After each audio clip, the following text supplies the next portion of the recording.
bienvenue à tous sur notre chaîne. Aujourd'hui, nous vous emmenons dans l'univers fascinant de Mireille Mathieu, légende vivante de la musique française. Icône adulée, sa carrière exceptionnelle s'étend sur plus de 6 décennies, depuis ses débuts modestes jusqu'à sa reconnaissance internationale. Récemment, elle a annoncé qu'elle mettrait un terme à une carrière brillante qui a marqué la France et le monde entier. Que s'est-il réellement passé? Plongeons ensemble au cœur de l'histoire de cet artiste hors du commun. Un hommage à la carrière exceptionnelle de Mireille Mathieu. Surnommée le « Moineau d'Avignon », elle a laissé une empreinte indélébile dans le paysage musical. Sa voix puissante et ses interprétations émouvantes, souvent comparées à celles d'Édith Piaf, ont inspiré des générations entières. Son influence dépasse largement le monde francophone, touchant un public international. Les nouvelles ont bouleversé ses fans. À 77 ans, la chanteuse bien-aimée prévoit d'achever sa carrière sur scène avec une tournée d'adieu mondiale célébrant 60 années sous les projecteurs. Prévue pour 2025, cette tournée l'amènera notamment à travers les pays germanophones d'Europe, offrant à Mireille une dernière occasion de rencontrer ses admirateurs. Elle a confié au journal Bild que la vie d'artiste arrive parfois à son terme, et que la planification de la tournée a nécessité plus d'1 an, lui laissant le temps de mûrir sa décision. Cette tournée d'adieu n'est pas seulement un adieu, c'est un hommage à l'héritage d'une carrière légendaire.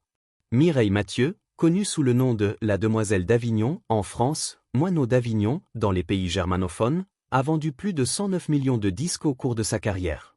Approchant de ses 78 ans, elle réfléchit à ses choix de vie. « Ma réussite tient à une hygiène de vie stricte », confie-t-elle. « Je n'ai jamais fumé, je bois à peine et j'évite le soleil. » Même à cet âge, Mireille se sent pleine d'énergie, « Je me sens totalement vivante et jeune.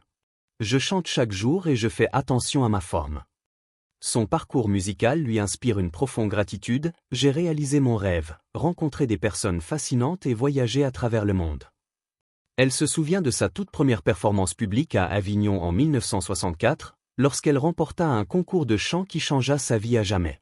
Sa tournée d'adieu, intitulée Goodbye My Love Goodbye, fait référence à l'une de ses chansons favorites. Initialement interprétée aux côtés de Peter Alexander et enregistrée avec Florian Silberizén, cette chanson symbolise ses dernières prestations sur scène. Après la fin de sa carrière, Mireille prévoit de rester entre Paris et Avignon, passant ses étés sur la Côte d'Azur. Bien que les grandes tournées soient terminées, elle n'exclut pas quelques concerts occasionnels. En quittant la scène, Mireille Mathieu laisse derrière elle un héritage immense, fruit de décennies de musique et de moments inoubliables partagés avec ses fans à travers le monde. Pourtant, malgré sa carrière légendaire, sa vie amoureuse est restée en partie inachevée. À 77 ans, elle vit toujours avec sa sœur, sans mari ni enfant, et considère ses petits-enfants comme les siens. La relation avec son manager Johnny Stark, cependant, suscite encore curiosité et spéculation. Johnny Stark, figure centrale de sa carrière, a joué un rôle crucial dans son ascension. Il gérait chaque détail de sa vie artistique, de la production des albums aux choix vestimentaires, y compris le fameux carré qui est devenu sa signature. Mireille a décrit leur lien, « Johnny était mon merveilleux ange. Il vivait pour moi, et j'ai vécu pour lui. » La chanteuse a connu les amours et les désillusions. Dans les années 1980, elle s'était fiancée à un homme d'affaires célèbre, mais annula le mariage 3 jours avant la cérémonie, choisissant sa carrière et son indépendance. Plus tard, dans les années 1990, une romance avec Guerlain-Olivier Eco Messon fut également interrompue par la nécessité de protéger sa liberté et son travail.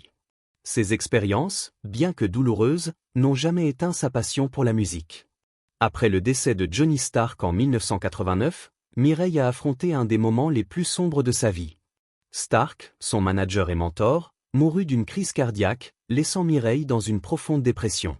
La perte de son guide et ami de longue date l'a forcé à gérer seule les aspects financiers et organisationnels de sa carrière.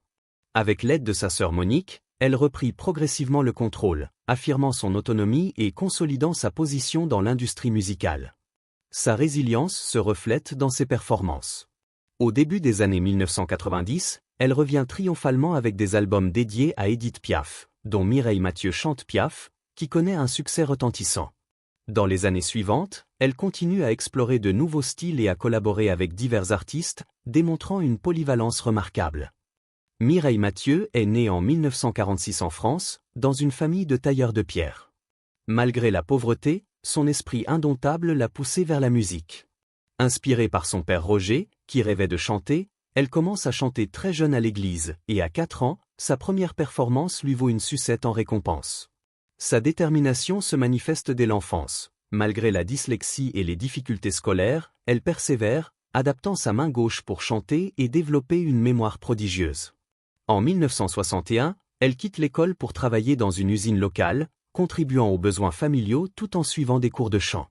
Très tôt, elle participe à des concours locaux, dont On chante dans mon quartier à Avignon. Bien que ses premières tentatives échouent, sa persévérance finit par porter ses fruits en 1964, lorsqu'elle remporte le concours avec La Vie en rose, lui ouvrant les portes de Paris et des émissions télévisées nationales. Son premier manager, Raoul Colombe, puis Johnny Stark, reconnaissent immédiatement son potentiel. Stark, exigeant et visionnaire, structure la carrière de Mireille autour de l'excellence, l'entraînant dans les arts de la scène, le chant, la danse et plusieurs langues. Sous sa direction, elle apprend à maîtriser sa voix unique et à développer son style personnel, distinct de celui de Piaf. En novembre 1965, Mireille obtient sa première grande opportunité à Paris avec Son Parade. Son apparition dans Jeu de la chance est décisive, malgré les moqueries liées à son accent provençal et sa dyslexie. Grâce à Stark, elle gagne le concours et monte sur les plus grandes scènes, dont l'Olympia de Paris. Elle devient rapidement une vedette en France et à l'étranger, acclamée comme la Piaf d'Avignon. Les premières années de sa carrière parisienne sont marquées par une intensité de travail exceptionnelle. Elle répète sans relâche, participe à des séances photos, interviews et concerts, consolidant sa réputation. Avec Stark, elle développe des chansons adaptées à sa voix, telles que Mon Credo et Viens dans ma rue, qui rencontrent un succès immédiat. Son premier album live de l'Olympia devient un triomphe, propulsant Mireille au rang de superstar. Dans les années 1960 et 1970, elle poursuit sa carrière internationale, chantant au London Palladium devant la reine Elisabeth II, sur The Ed Sullivan Show aux États-Unis, et rencontrant des légendes comme Elvis Presley, Dean Martin et Frank Sinatra. Elle adapte son répertoire à chaque pays, chantant dans plusieurs langues, consolidant sa place en tant qu'icône mondiale. Les années suivantes sont ponctuées de tournées incessantes, d'accomplissements financiers et de premiers achats significatifs pour sa famille. Malgré la montée du rock et la domination de la musique anglophone, Mireille demeure une référence incontournable. Les années 1970 et 1980 la voient fonder 2 maisons d'édition musicale gérées par ses sœurs et accomplir un exploit historique en se produisant en Chine, un événement retransmis à la télévision française. Dans les années 1990, elle innove avec de nouveaux albums et collaborations, explorant des styles contemporains tout en restant fidèle à sa voix et à son identité artistique. Sa détermination, son éthique de travail et sa résilience face aux épreuves personnelles lui permettent de maintenir un lien fort avec son public. Mireille Mathieu incarne l'excellence et la persévérance.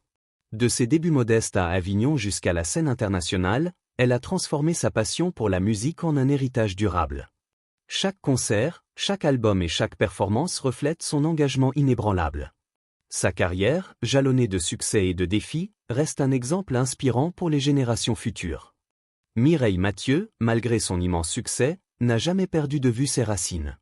Issue d'une famille modeste d'Avignon, elle a grandi entourée de l'amour familial mais aussi des contraintes financières.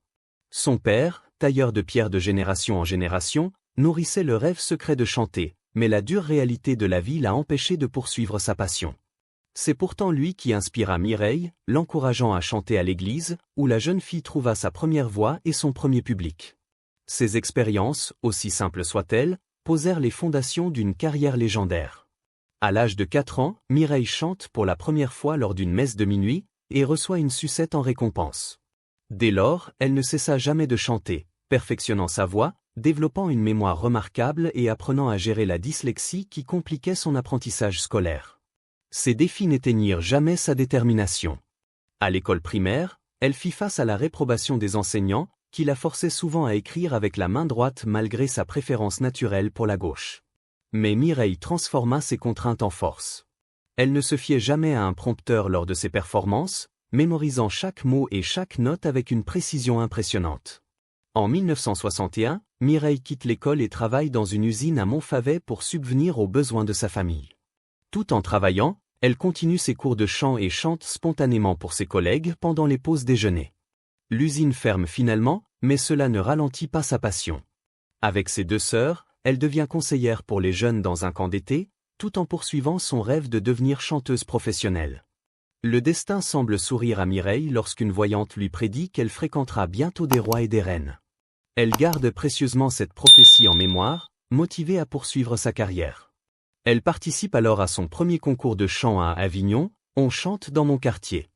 La scène est minuscule, et elle doit partager l'espace avec un grand piano et des musiciens. Les juges et le public, venus de loin, évaluent avec attention chaque performance. Ses premières tentatives en 1962 et 1963 se soldent par des échecs, perdant contre Michel Thor puis avec l'hymne à l'amour d'Édith Piaf. Cependant, en 1964, sa persévérance est récompensée lorsqu'elle remporte le concours avec La vie en rose. Cette victoire marque un tournant. Elle obtient un voyage à Paris et une audition pour l'émission télévisée Jeux de la chance, qui pourrait lancer sa carrière nationale.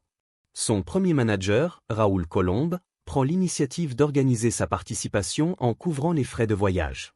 À Paris, vêtue de noir comme son idole Piaf, Mireille chante avec toute la sincérité et l'émotion qu'elle peut offrir. Bien que son accent provençal suscite quelques moqueries et que sa dyslexie provoque des bafouillements, son talent pur éclipse ces obstacles. L'année suivante, elle rencontre Johnny Stark lors d'un concert avec Enrico Macias. Stark devient rapidement une figure centrale de sa vie et de sa carrière. Avec sa rigueur, son ambition et sa vision, il positionne Mireille comme l'héritière légitime de Piaf. Il la met au défi dès le départ, « Tu es débutante, mais je vais travailler avec toi sans relâche. Je serai impitoyable, mais tu deviendras une grande star. » Il supervise non seulement ses répétitions, mais également ses cours de musique, de danse, de français et d'anglais. Sa stratégie repose sur une maîtrise totale de l'art et de la discipline. Mireille apprend à chanter avec émotion sans crier, développe un style unique et mémorise ses textes parfaitement. Son talent naturel, allié à un travail acharné, commence à porter ses fruits en novembre 1965 lorsqu'elle accepte une offre pour se produire dans Song Parade. 2 jours plus tard, elle apparaît en direct dans Jeux de la chance, où sa performance électrise le public. Bien que le match initial se termine sur un égalité, Stark veille à ce que Mireille remporte la victoire la semaine suivante.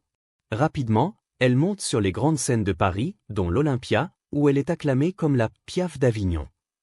Les premières années à Paris sont intenses, répétitions quotidiennes, séances photos, interviews et tournées sans relâche. Stark l'accompagne partout, supervisant chaque aspect de sa carrière.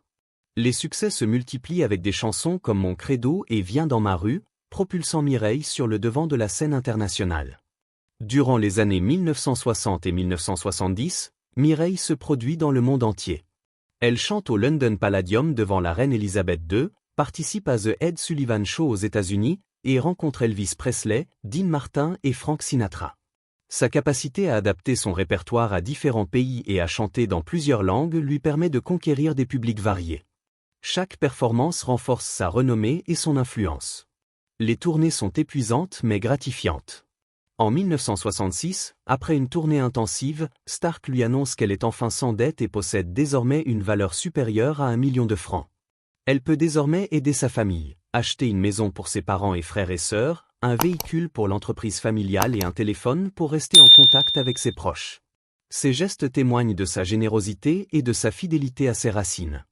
Malgré l'essor du rock et de la musique anglophone, Mireille reste une icône de la chanson française.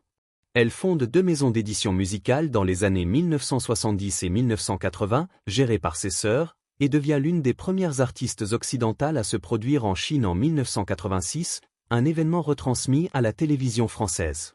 Sa carrière est marquée par la constance, l'innovation et l'adaptabilité. En 1989, la mort de Johnny Stark bouleverse sa vie. Le manager et ami de longue date meurt d'une crise cardiaque, laissant Mireille seule face à la gestion de sa carrière et des finances. Cette période est extrêmement difficile. Elle sombre dans la dépression et doit affronter des complications juridiques et financières liées à la succession de Stark. Avec l'aide de sa sœur Monique, elle parvient à surmonter ces épreuves et à prendre en main sa carrière comme jamais auparavant. Dans les années 1990, Mireille connaît un retour triomphal. Elle sort Mireille Mathieu chante Piaf, un album hommage à son idole, qui se vend à plus de 100 000 exemplaires. Elle explore également de nouveaux genres musicaux, collaborant avec divers artistes et modernisant son répertoire, démontrant sa polyvalence et sa capacité à évoluer avec le temps. Des albums comme 19.5 Vous lui direz et Al Nur NP l'introduisent des sons contemporains tout en respectant son style distinctif. Sa vie personnelle reste marquée par des amours contrariés. Dans les années 1980, elle annule ses fiançailles avec un homme d'affaires célèbre pour préserver sa carrière. Dans les années 1990, une relation avec Guerlain-Olivier Eco-Messon se termine également, reflétant son choix de privilégier l'indépendance et la musique. Malgré ses déceptions, elle continue d'éblouir son public par sa voix et sa présence scénique. Mireille Mathieu incarne la résilience et la détermination. De ses débuts modestes à Avignon à sa reconnaissance mondiale, elle a transformé chaque défi en opportunité. Sa voix d'or, sa discipline et son engagement inébranlable font d'elle une figure incontournable de la musique française. Son héritage artistique, sa capacité à toucher les cœurs et son influence sur plusieurs générations restent inestimables.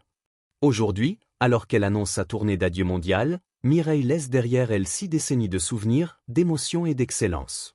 Cette tournée sera le témoignage ultime de sa carrière, rendant hommage à sa contribution incomparable à la musique. Les fans du monde entier auront la chance de la voir une dernière fois sur scène, célébrant un parcours unique et inspirant. Mireille Mathieu restera à jamais une légende vivante, symbole d'un art pur et d'une passion inextinguible. De sa voix délicate et puissante à sa capacité à émouvoir, elle continue de représenter le meilleur de la chanson française. Sa carrière illustre la combinaison rare de talent, de travail acharné et de persévérance, et elle restera un modèle pour les générations futures.